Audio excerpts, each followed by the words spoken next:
The landing was more than what I'm used to. Just we kind of came down into the ground pretty hard. And something that I just took note of, I didn't think it was anything out of the ordinary, but it was, something that woke you up. And then the brakes were hit pretty hard, and the woman next to me grabbed my arm as we were trying to find our balance. And that's when I knew that something was happening. And I looked out the window to see if we were gonna, stabilize. And I didn't know if the plane was gonna spin out of control.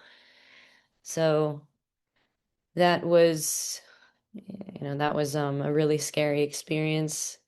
And fortunately, we came to a stop, and Rebecca next to me ejected the door, and we jumped out onto the wing. And then we got down to the ground and saw that the cockpit was gone. And yeah, it's just, you don't know what to think. It's just surreal. I'm fortunate to be here to talk about it. A lot of those guys were critically injured, and the pilots sacrificed their lives. And you know, I'm just I'm just incredibly grateful to be here. I learned about these two guys, Antoine Forrest, Mackenzie Gunther. I think it's important to say their names, and I really want to say thank you to their families for raising such brave young men. I know that they were both from Canada, from what I recall, and they're both young and passionate about flying. And yeah, it makes you think about,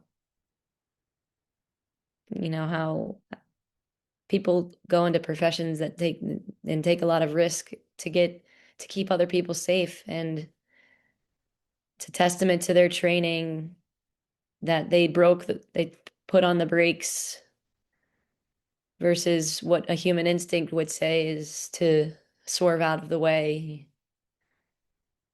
And if we had swerved on a wet tarmac, I believe that the plane would spin out of control. And there were other things on the tarmac right by where we were. The wing could have easily been impacted, and who knows, it could have caught on fire. We wouldn't have had a wing to jump out on. And I mean, plane could have rolled over or caught fire, whatever. So I'm not sure, because those pilots, they they hit the brakes, and I'm pretty sure they knew that they were going to not make it. You know, two Canadian men helping a lot of US passengers to get back home, and we're all able to go home because of them. I just want to say thank you to Canadians, and that we're your friend. And I'm very grateful for those guys, and I have a lot of respect for Canadians in general, just very kind people. So, thank you.